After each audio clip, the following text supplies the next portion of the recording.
বাগবাজারের মায়ের ঘাটে গেলে মনটা ভালো হয়ে যায়। এমনিতে উত্তর কলকাতার গঙ্গার ঘাটগুলো খুব একটা ভালো সেরকম নয়। রাতের দিকে অন্ধকার নামলে নদীর পাড় আরও নোংরা হয়ে ওঠে। মায়ের ঘাটে আলো জ্বলে সারাক্ষণ।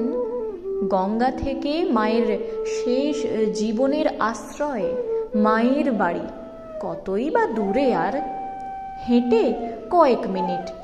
পৃথিবীর সমস্ত অন্ধকার এই পথটিকে কালো করতে পারেনি কখনো। এই ঘাটে প্রায় প্রতিদিন বিকেল নাগাদ ব্যারাকপুর থেকে আসেন এক মধ্যবয়সী রমণী।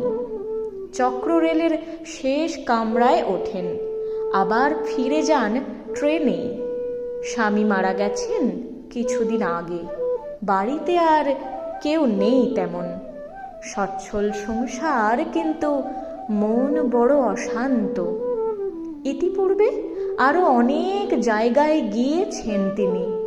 দক্ষিণেশ্বরে গিয়ে ধ্যান করেছেন, বেলুড়ে খুঁজেছেন শান্তি, ছুটে গেছেন নানা মন্দিরে। অন্যকে ছুঁয়েছেন, নিজেকে ছুঁতে পারেননি। মায়ের কাছে এসে নিজেকে ছুঁতে পারলেন সেই রমণী। নারী প্রগতি নিয়ে সেমিনার চলছিল 5 তারা হোটেলে। অনেকেই অনেক কথা বললেন, প্রতিবাদের কথা বললেন, নারীদের অগ্রগতির কথা বললেন, বিপ্লবের কথা বললেন, থানা, পুলিশ, আত্মরক্ষা, আইন কানুন এবং আরও প্রয়োজনীয় অনেক কিছু নিয়েই আলোচনা হলো। একেবারে শেষ বক্তা মঞ্চে উঠে শুরু করলেন কথা বলা। সারদা মায়ের মতো হও। একটা বিরাট বটগাছের মতো তার স্বামী রামকৃষ্ণ দেব, পৃথিবী বিখ্যাত সন্তান শিষ্য বিবেকানন্দ, কয়েকশো পুরুষ ভক্তের দল তার চারিপাশে। কিন্তু কি ভীষণ ব্যক্তিত্বময়ী ছিলেন তিনি। রামকৃষ্ণদেবের ভাবধারাকে আঁকড়ে ধরেছিলেন, তবে ছায়ার নিচে হারিয়ে যাননি। সমস্ত পুরুষ তাকে মা বলে ডেকেছেন, আর তিনি প্রবল মায়া মাখানো মুখে সমস্ত স্নেহ বিলিয়ে গেছেন সন্তানদের মধ্যে। ধর্মে সামান্য বিশ্বাস নেই অল্প বয়সী ছেলেটির।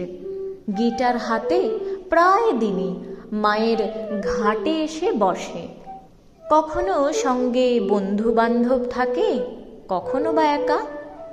গিটারে সুর ওঠে, গানে ভেসে যায় ঘাটের সিঁড়িগুলো, জোয়ারের জল, মন্দিরের প্রদীপ, আর পাশের অশ্বত্থ গাছে ঘুমিয়ে পড়া পাখিগুলো।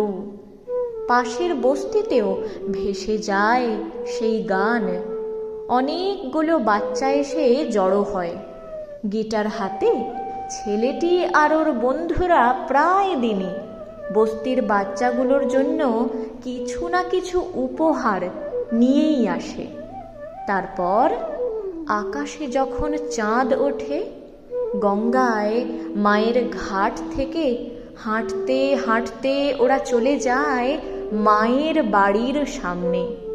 কিছুক্ষণ স্তব্ধ হয়ে দাঁড়িয়ে থাকে, তারপর আরও কিছুটা এগিয়ে বাস ধরে বাড়ি ফেরে ওরা। ধর্মে এতটুকু বিশ্বাস নেই ওই ছেলেটির আর তার বন্ধুদের, তবুও প্রতিদিন মায়ের বাড়ির সামনে স্তব্ধ হয়ে দাঁড়িয়ে থাকে। ঠিক এমনটাই তো ছিলেন মা সারদা। তার ধর্ম ছিল মানুষ, প্রসাদ ছিল স্নেহ, উৎসব ছিল সেবা, আর বিসর্জন ছিল অহংকার। জয় মা। এ তথ্য সংগৃহীত।